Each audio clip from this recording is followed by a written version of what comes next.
Hello dear students, welcome to Lakshya academy. आज हम पढ़ने वाले हैं कुछ इलेक्ट्रिकल कॉन्सेप्ट के बारे में। कॉन्सेप्ट आपको कहाँ से मिलेंगे, इसके नोट्स कहाँ से मिलेंगे, आप ये देख लेते हैं हम। तो आप गूगल पर किसी भी ब्राउज़र पर जाएंगे, आप सर्च करेंगे लक्ष्य एकेडमी 51.com। जैसे ही आप सर्च करेंगे, इस पर क्लिक करेंगे, तो क्लिक करने पर आपको पहली वेबसाइट ओपन होते हुए दिखेगी। ये हमारी ऑफिशियल वेबसाइट है। आप यहाँ पर जैसे ही क्लिक करेंगे, आप हमारी वेबसाइट के फ्रंट पेज पर पहुँच जाएंगे। तो हमें इस पर क्लिक करते हैं। जैसे ही आपने इस पर क्लिक किया, आप हमारी वेबसाइट पर रिडायरेक्ट हो गए हैं। आपको किसी भी प्रकार की क्वेरी है तो आप इस नंबर पर कांटेक्ट कर सकते हैं व्हाट्सएप के माध्यम से। अब हम जान लेते हैं कंटेंट क्या है। तो हमारा कंटेंट है यहाँ पर फ्री टेस्ट, आप देख पा रहे हैं, ये आपके लिए बिल्कुल फ्री है, निःशुल्क है। किसी भी सब्जेक्ट का आप यहाँ पर टेस्ट दे सकते हैं, जो कि यहाँ पर मेंशन है। इतिहास, भूगोल, राज्य व्यवस्था, सामान्य विज्ञान। सामान्य विज्ञान के अंदर भी बहुत सारे टॉपिक्स होते हैं आपके। हमने यहाँ पर सिर्फ एक चीज़ लेके रखी है कि सामान्य विज्ञान, जिसे हम कहते हैं जनरल साइंस, है ना। क्या कहते हैं? General science. अब जनरल साइंस में भी बहुत सारे टॉपिक्स आते हैं, फिजिक्स, केमिस्ट्री में, बायोलॉजी। तो उसके ये सारे टॉपिक्स यहाँ पर डले हुए हैं। आप जिस भी टॉपिक का टेस्ट देना चाहते हैं, उन पर आप क्लिक करेंगे और आपके लिए जो वेबसाइट पर क्विज है, एमसीक्यू यहाँ पर देखने को मिल जाएंगे। 4 विकल्प दिए गए हैं, सही वाला आंसर जो भी होगा उस पर क्लिक करेंगे आप।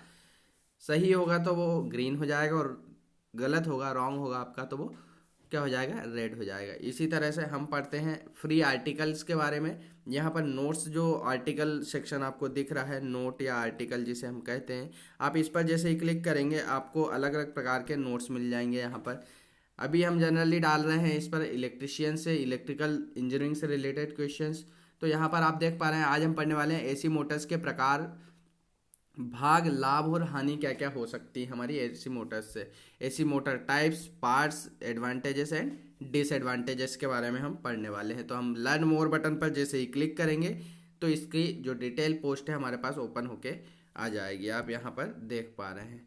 चलिए, तो सबसे पहले हम देख लेते हैं मोटर्स को कितने भागों में विभाजित किया गया है। तो जनरली हमारी जो एसी मोटर्स होती हैं, उन्हें हम दो रूप में बांटते हैं, दो प्रकार में बांटते हैं मुख्य श्रेणी में।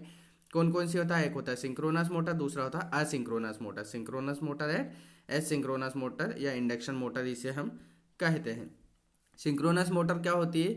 यह मोटर एक निश्चित गति, सिंक्रोनस स्पीड पर काम करती है। सिंक्रोनस स्पीड से तात्पर्य, अगर किसी मोटर को 1500 आरपीएम के लिए डिज़ाइन किया गया है, ठीक है, किसके लिए? 1500 आरपीएम के लिए डिज़ाइन किया गया है, तो वह 1500 आरपीएम पर ही घूमेगी, न कि 1499 आरपीएम, मतलब 1 आरपीएम कम होगा, और न ही 1501 आरपीएम होगा। न ही 1 आरपीएम ज़्यादा पर घूमेगी, न ही 1 आरपीएम कम पर। फिक्स्ड अगर 1500 आरपीएम के लिए डिज़ाइन किया गया है, तो 1500 आरपीएम पर घूमेगी, उसे हम कहते हैं सिंक्रोनस स्पीड। इसका उपयोग ऐसे स्थानों में किया जाता है जहां गति नियंत्रण और स्थिरता की आवश्यकता होती है। उदाहरण के लिए जनरेटर, पंप और उच्च सटीकता वाले हमारे उपकरण जो होते हैं, वहां पर हम सिंक्रोनस मोटर का उपयोग करते हैं। फिर आता है सिंक्रोनस मोटर या इंडक्शन मोटर जिसे हम कहते हैं। तो इंडक्शन मोटर हमारी जो होती हैं, सिंक्रोनस गति से कम गति पर काम करती हैं। ये भी दो भागों में विभाजित की जाती है, दो प्रकार से विभाजित की जाती है। एक होती है सिंगल फेज मोटर और दूसरी होती है आपकी 3 फेज मोटर, है ना। फेज की संख्या के आधार पर इन्हें बांटा गया है। दो प्रकार की होंगी हमारी मोटर, 3 फेज इंडक्शन मोटर और सिंगल फेज इंडक्शन मोटर। तो सिंगल फेज इंडक्शन मोटर जो होती है हमारी छोटे घरेलू उपकरणों में, जैसे पंखा, मिक्सर, ग्राइंडर वगैरह में हम इसका उपयोग करते हैं। 3 फेज इंडक्शन मोटर, इनका उपयोग हम इंडस्ट्रीज वगैरह में करते हैं, उद्योगों में, कार्य क्षमता जिनकी ज़्यादा होती है उसके लिए, भारी मशीनों में इसका कार्य किया जाता है। इन दोनों मोटर का उपयोग उनकी आवश्यकता और कार्यक्षमता के आधार पर किया जाता है। एसी मोटर के अगर हम भागों की बात करें, कितने भाग होते हैं, क्या क्या भाग होते हैं, क्या क्या काम होगा उनका, तो पहला मुख्य भाग जो होता है स्टेटर होता है। यह स्थिर भाग होता है, यह मोटर का स्थिर भाग होता है, अचल भाग होता है, मतलब इसमें कोई घूमने वाला भाग नहीं होता है। इसके बाद अगला आता है, इसमें कोर और वाइंडिंग जो होती है हमारी, कुंडलियाँ स्थापित की जाती हैं। स्टेटर वाइंडिंग जिसे हम कहते हैं, 3 फेज वाइंडिंग होती है आपके स्टेटर में। कौन सी वाइंडिंग होती है? 3 फेज वाइंडिंग होती है। एसी करंट स्टेटर वाइंडिंग में प्रवाहित होता है, जो एक घूर्णन चुंबकीय क्षेत्र, रोटेटिंग मैग्नेटिक फील्ड उत्पन्न करता है। क्या करता है? रोटेटिंग मैग्नेटिक फील्ड उत्पन्न करता है। इसी से आपका जो रोटर होता है वो क्या होता है? घूमने लगता है। अब रोटर को घूमने के लिए जनरली 2 फेज की आवश्यकता होती है, ठीक है। सिंगल फेज पर कभी भी आपका रोटर जो है वो घूमेगा नहीं। अगला आता है पार्ट आपका रोटर। रोटर जो होता है मोटर में घूमने वाला भाग होता है। रोटर भी दो प्रकार के हो सकते हैं, पहला हो सकता है स्लिप रिंग रोटर, ठीक है, स्लिप रिंग रोटर, और दूसरा होता है स्क्वायरल केज रोटर।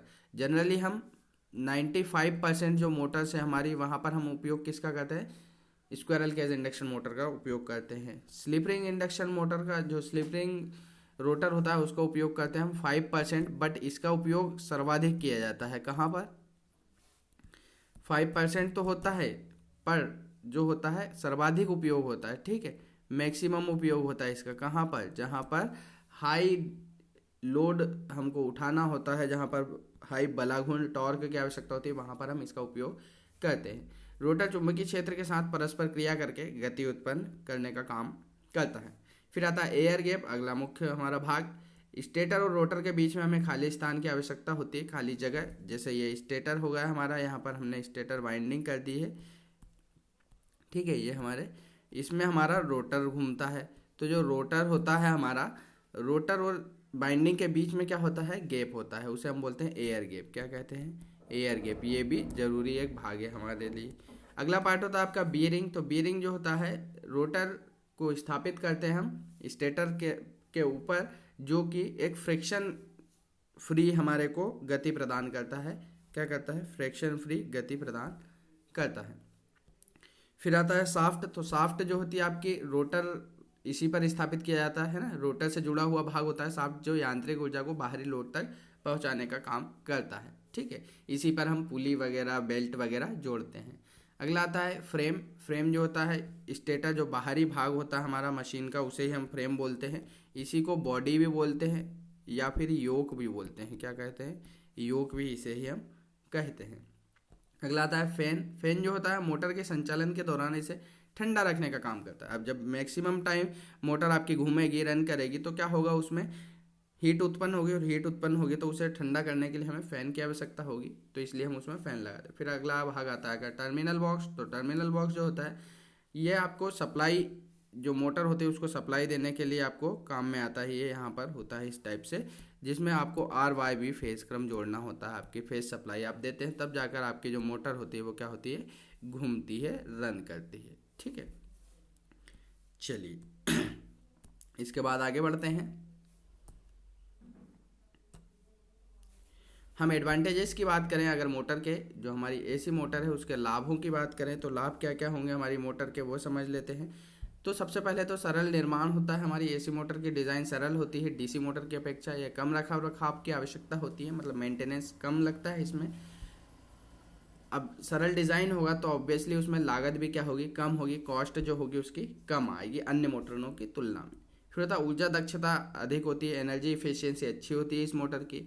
यह मोटर उच्च दक्षता के साथ काम कर सकती है, जिससे बिजली की खपत भी कम होती है। दक्षता अधिक होगी, बिजली की खपत भी कम होगी। अगला आता है पॉइंट आपका मजबूती और स्थायित्व, ड्यूरेबिलिटी एंड रिलायबिलिटी। आपकी जो मोटर होती है, ऐसी मोटर लंबे समय तक चलती रहती है, कठोर परिस्थितियों में प्रभावी ढंग से काम करने का कार्य कर सकती है आसानी से। तो इसका जो होता है आपका मजबूती और स्थायित्व भी अच्छा होता है। फिर होता है सरल रखरखाव होता है, इजी मेंटेनेंस होता है। वैसे तो होता ही नहीं, पर जितना भी होता है वो कम होता है, इजी होता है ना, सरलता से हम उसे कर सकते हैं। इसके भाग कम जटिल होते हैं, जिससे इसे बनाए रखना और मरम्मत कार्य करना आसान होता है। फिर अगला लाभ होता है हमारा विभिन्न गति। AC मोटर को गति को हम VFD का यूज़ करें। VFD क्या होता है, वेरिएबल फ्रिक्वेंसी ड्राइव होता है। इसका उपयोग करके हम क्या करते हैं, मोटर की गति को वेरी कर सकते हैं, ठीक है, वेरी कर सकते हैं, कम ज़्यादा कर सकते हैं। या फिर VVFD का यूज़ कर सकते हैं, variable voltage variable frequency drive का उपयोग करके हम क्या कर सकते हैं, मोटर का गति नियंत्रण कर सकते हैं। शांत संचालन, जो मोटर होती है हमारी, बिना अधिक शोर किए, कम शोर में भी है अच्छे रूप से कार्य कर सकती है, उपयोग में आ सकती है। लचीलापन, इसे विभिन्न उद्योगों और घरेलू उपकरणों में इस्तेमाल किया जा सकता है, जैसे पंखा, कंप्रेसर, पंप और औद्योगिक मशीनरी। उपलब्धता की बात करें हम, तो उपलब्धता AC मोटर की आसानी से बाजार में उपलब्ध हो जाती है, मिल जाती है आपको। इसके अगर मेंटेनेंस करना है तो इसके कल पुर्जे जो होते हैं हमारे, सामान जो होता है इसका चेंजेबल, वो आसानी से मार्केट में मिल जाता है। अगला हमारा 10वां पॉइंट है ऊर्जा स्रोत का अनुकूलन। यह सीधे ही AC पावर सप्लाई से संचालित हो जाती है, जो दुनिया में सबसे सामान्य पावर स्रोत है। जो हमारी सप्लाई होती है वो जनरली AC प्रकार की होती है। DC प्रकार की मोटर में हमें बहुत सारे उपकरणों का उपयोग करना होता है ना। अब हम डिसएडवांटेजेस की बात करें, कुछ मोटर में कुछ हानियाँ होंगी, नुकसान होंगे, तो क्या होंगे नुकसान हानियाँ, उन्हें देख लेते हैं हम। सबसे पहले गति नियंत्रण में कठिनाई, आपको डीसी मोटर की तुलना में थोड़ा सा महंगा होगा।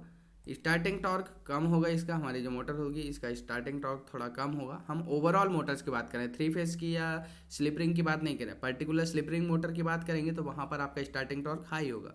हम यहाँ पर सभी एसी मोटर्स की एवरेज बात करेंगे तो इसलिए इसका स्टार्टिंग टॉर्क क्या होगा, कम होता है। फ्रीक्वेंसी पर निर्भरता हमारे लिए क्या होगा, इसकी जो गति होती है फ्रीक्वेंसी पर निर्भर होती है। अगर 50 हर्ट्ज फ्रीक्वेंसी आप दे रहे हैं, 50 हर्ट्ज की फ्रीक्वेंसी आप दे रहे हैं तो उस हिसाब से मोटर वर्क करेगी। 60 हर्ट्ज फ्रीक्वेंसी पर अलग वर्क करेगी, 40 हर्ट्ज फ्रीक्वेंसी पर ये अलग तरह से काम करेगी। फिर आता है ज़्यादा गर्मी उत्पन्न करना, तो गर्मी उत्पन्न करेगी तो क्या होगा, आपकी दक्षता थोड़ी कम हो जाएगी। ठीक है। कॉम्प्लेक्स कंट्रोल सिस्टम, इसका सिस्टम जो कंट्रोलिंग सिस्टम होती है, कंट्रोल यूनिट होती है, वो थोड़ी कॉम्प्लेक्स होती है क्योंकि गति दिशा को नियंत्रित करने के लिए जटिल नियंत्रण जो VFD होता है, हमारा पूरा इलेक्ट्रॉनिक सर्किट होता है, इसका उपयोग हमें करना होता है। फिर होता है पावर फैक्टर की समस्या। अगर एसी मोटर है तो ये लेग पावर फैक्टर पर काम करती है, और लेग पावर फैक्टर होता है हमारा ओवरऑल पावर सिस्टम को ठप करने का ये काम कर सकती है, पावर फैक्टर को कम कर देगी, मतलब लेग पावर फैक्टर पे काम करती है। प्रारंभ में अधिक करंट लेती हैं, जो हमारी मोटर है समय स्टार्टिंग के समय जो होता है बहुत अधिक करंट खींचती है, जिससे बिजली आपूर्ति पर प्रभाव पड़ता है, वोल्टेज जो होता है फ्लक्चुएशन होता है। फिर अगला पोर्टेबल नहीं है, यह मोटर आमतौर पर भारी होती है, इसे एक स्थान से दूसरे स्थान पर ले जाना मुश्किल होता है थोड़ा। जटिल मरम्मत कार्य, थोड़ा मरम्मत कार्य भी जटिल होगा। हार्मोनिक डिस्टॉर्शन, हार्मोनिक डिस्टॉर्शन क्या होता है, हार्मोनिक पर हमने पर्टिकुलर एक अलग से ब्लॉग पोस्ट लिखी हुई है, आप उसे जाकर पढ़ सकते हैं। आप यदि अभी तक आपने हमारे YouTube चैनल को सब्सक्राइब नहीं किया है तो YouTube चैनल को सब्सक्राइब करेंगे, वीडियो अच्छा लगा तो वीडियो को लाइक करेंगे, ज़्यादा से ज़्यादा अपने दोस्तों में शेयर करेंगे। आप कैसे पहुंचेंगे, यहाँ पर हमारे सोशल मीडिया के आइकन्स दिख रहे हैं, आप इन पर क्लिक करेंगे और डायरेक्ट हमारे जो ऑफिशियल्स हैं उन पर पहुंच जाएंगे। आपको वीडियो कैसा लगा आप कमेंट के माध्यम से हमें ज़रूर बताएं, यहाँ पर आपकी डिटेल फिलअप करेंगे। आपको अगर कोई भी प्रकार का डाउट है तो आप डाउट भी कमेंट में पूछ सकते हैं हमसे। आप जहाँ पर जैसे ही पोस्ट कमेंट करेंगे आपका कमेंट हमारे पास आ जाएगा, हम उसका रिप्लाई ज़रूर करेंगे। यदि आप कमेंट कर नहीं बताना चाहते या कोई डाउट है, आप डायरेक्ट हमसे कांटेक्ट करना चाहते हैं, तो आपको यहाँ पर फ्रंट स्क्रीन पर एक नंबर शो हो रहा है, देखिए ये नंबर है, आप इस नंबर पर सीधे हमें मैसेज कर दीजिएगा व्हाट्सएप पर, हम बिल्कुल आपकी क्वेरी को सॉल्व करेंगे। वीडियो को ज़्यादा से ज़्यादा अपने दोस्तों में शेयर करें। मिलते हैं अगले वीडियो में एक नई ऊर्जा के साथ। धन्यवाद।